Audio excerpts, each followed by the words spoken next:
Muy buenas noches, estimados hermanos y amigos que nos honran con su esfuerzo de ver este corto mensaje, esta corta meditación que estoy realizando sobre el libro de Romanos.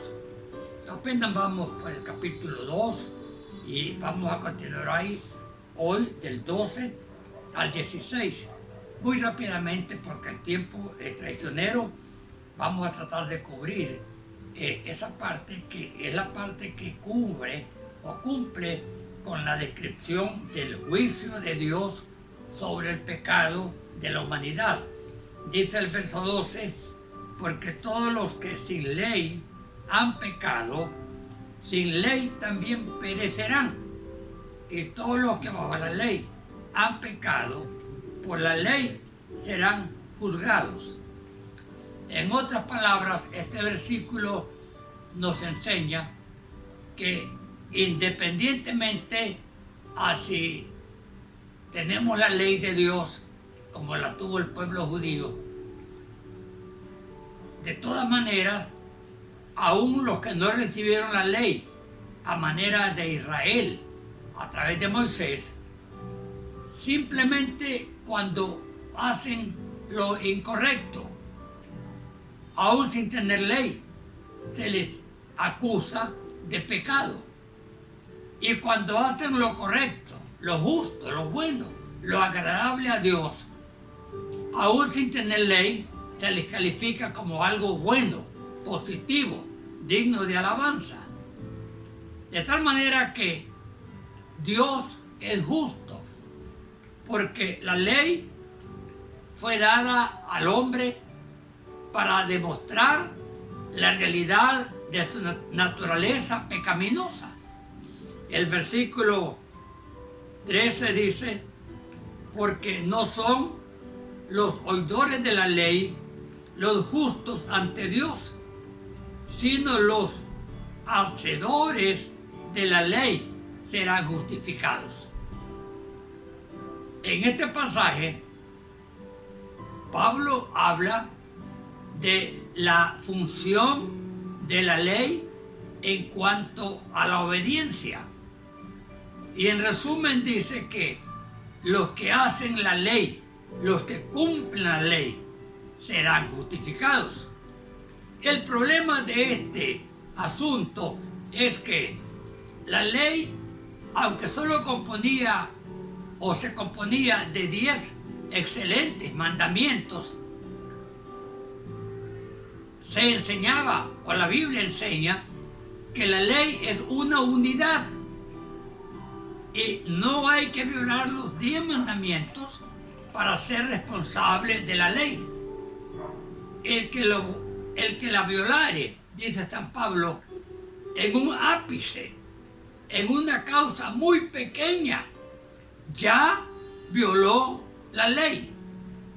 Es como, por ejemplo, tener una sábana limpia, blanca, hermosa en la casa, o un mantel, o una cortina blanca, totalmente atractiva.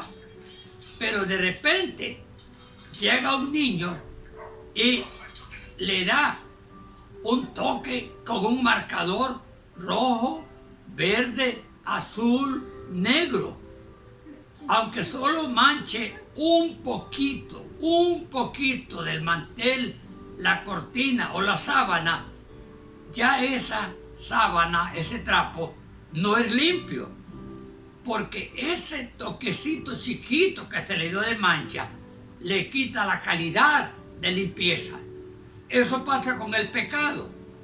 No tenemos que hacer 40,000 pecados, fornicar, robar, adulterar, usar droga, emborracharnos, en fin. Con una sola acción que hagamos, con un solo pensamiento negativo que tengamos, con una sola mentirita, dice que le llamamos piadosas, que usemos, ya violamos la ley y ya somos merecedores del castigo eterno. Eso es lo que dice el 13. El 14 dice, porque cuando los gentiles que no tienen ley hacen por naturaleza lo que es la ley, estos, aunque no tengan ley, sin ley para sí mismos son ellos. O sea que la ley a la que se refiere aquí la palabra de Dios es la ley de la conciencia. Dios ha dado a cada persona una conciencia personal y esa conciencia aprueba en nuestra vida, en nuestra mente, en nuestra conducta lo que es bueno y aprueba lo que es malo. Y entonces por experiencia sabemos que si hemos hecho una cosa incorrecta, estamos teniendo problemas con lo que estamos haciendo. Voy tratando de correr un poquito porque estoy necesitando avanzar un poco y voy a llegar al verso 16. Porque en el día en que Dios juzgará por Jesucristo los secretos de los hombres conforme a mi evangelio. Este pasaje, hermanos, lo que nos enseña es que en el juicio perfecto de Dios, Él va a traer a juicio tanto las malas obras como las buenas obras, porque no hay término medio. Las obras nuestras como humanos o son buenas o son malas, o son agradables a Dios o son desagradables. Pero luego el verso 16 dice que Dios juzgará en general a los hombres conforme a su evangelio. ¿Y en qué consiste aquí la mención del evangelio? Consiste en que es a través del evangelio que Dios nos ha enseñado, hermanos y amigos, que la manera de ser justificados por Dios es buscar la presencia de Cristo, pedirle perdón y esforzarnos, una vez que nos ha perdonado, por vivir una vida correcta, ordenada, quizá no perfecta, pero al menos con la intención de hacerlo.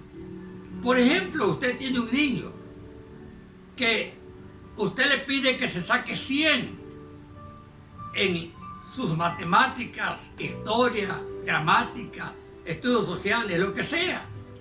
Y el muchachito se esfuerza, pero lo más que llega es a 80. Entonces usted, como padre misericordioso, le dice: hijo, le felicito porque sacó 80.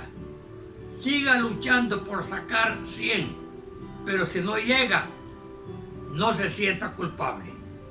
Exactamente es lo que Dios nos hace. Él nos trata de acuerdo a su misericordia.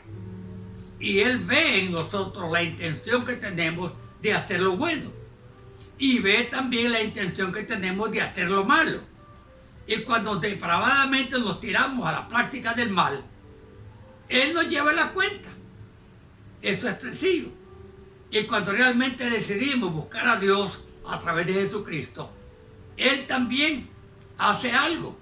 Dice que inscribe nuestro nombre en el libro de la vida, para que en el día del juicio no seamos llamados por Dios para ser juzgados, porque ya fuimos juzgados por Cristo en la cruz del Calvario, ya que cuando Él murió en la cruz del Calvario, murió pensando en sus pecados y en mis pecados, los pecados de toda la humanidad.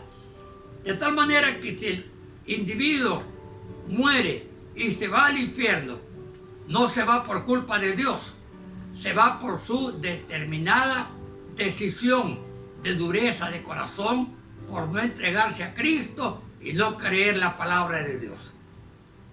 Espero que Dios les ayude a terminar esta comprensión, a comprender esta porción que les he leído y enseñado. Mañana seguiremos con otro artículo del 17 en adelante.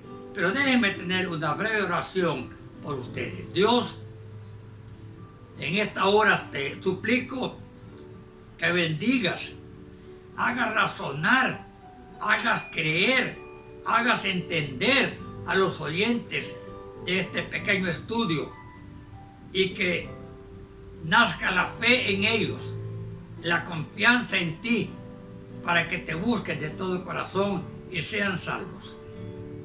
Te rogamos por los que están enfermos de ellos. Tú sabes quiénes son. Levántalos, protégelos, provéelos a los que son necesitados de algo, a los que no tienen trabajo, provéeles un empleo, Señor. Y permite que este pueblo que oye esta lección bíblica sea bendecida por ti. Por Cristo oramos. Amén. Tengan feliz noche, hermanos. Que Dios me los bendiga.